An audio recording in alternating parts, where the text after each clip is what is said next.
आपल्या सगळ्यांना माहिती आहे खासदार संजय राऊत आज मालेगावी आले होते. मालेगावच्या एका कोर्टात ते आले होते. काय नेमकं पार्श्वभूमी होती?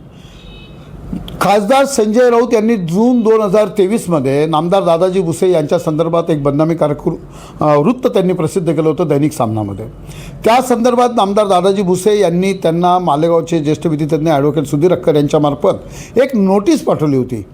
पण त्या नोटीसला त्यांनी उत्तर दिलं नाही, म्हणून त्यांनी इथे एक कनिष्ठ कोर्टामध्ये एक केस दाखल केली, ते ॲडव्होकेट सुधीर अक्कर यांच्यासमोर.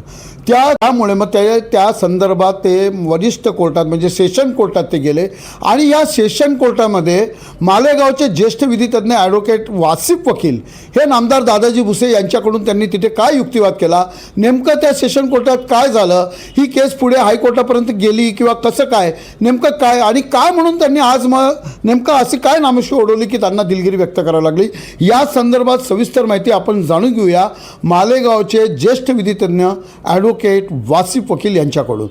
वकील साहेब नमस्कार. नमस्कार. हा वकील साहेब, या केसच्या संदर्भात सेशन कोर्टामध्ये दादाजी भुसे यांच्याकडून आपण युक्तिवाद केला होता, भूमिका निभवलेली होती. नेमकं कसं काय झालं पुढे कनिष्ठ कोर्टातनं सेशन कोर्ट वगैरे हायकोर्ट वगैरे पूर्ण माहिती आपण आमच्या दर्शकांपर्यंत सांगा. हे पहा, ट्रायल कोर्टामध्ये दादा भुसे साहेब यांनी बदनामीची केस दाखल केली होती. त्यामुळे त्या केसमध्ये त्यावेळचे ट्रायल कोर्टाचे न्यायाधीश संधू साहेब यांनी दादाजी भुसे साहेब यांचा व साक्षीदारांचे जाबजोब घेऊन संजय राऊत यांच्याविरुद्ध संमत जारी करण्याचा आदेश पारित केला होता. आदेश पारित झाल्यानंतर संजय राऊत हे ट्रायल कोर्टामध्ये त्यावेळेस हजर झाले होते.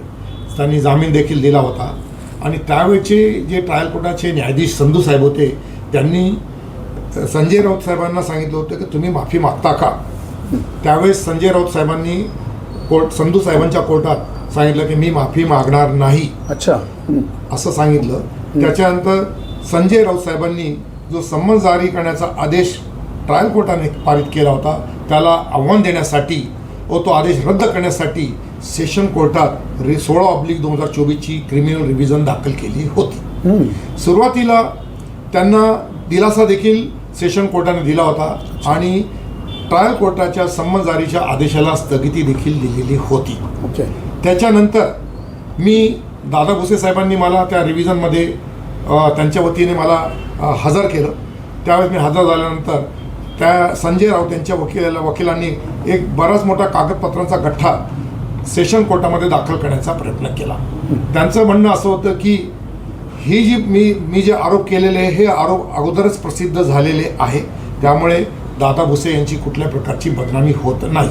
मी त्यावेळेस आक्षेप घेतला सेशन कोर्टामध्ये की रिव्हिजनमध्ये कुठल्याही प्रकारचे कागदपत्र आरोपीला दाखल करता येत नाही. आरोपीला जे काही कागदपत्र दाखल करायचे असतील ते त्यांनी ट्रायल कोर्टामध्ये त्यांच्या बचावाच्या वेळेस दाखल करता येतील. माझा युक्तिवाद त्यावेळेचे सेशन जज बहाळकर साहेब यांनी मान्य करून संजय राऊत यांचा प्रोडक्शन ऑफ डॉक्युमेंटचा अर्ज फेटाळला होता. त्या विरुद्ध नाराज होऊन संजय राऊत यांनी उच्च न्यायालयात धाव घेतली होती. उच्च न्यायालयाने सदरचे प्रकरण फेर चौकशीसाठी सेशन कोर्ट अमिटा साहेब यांच्याकडे परत पाठविले.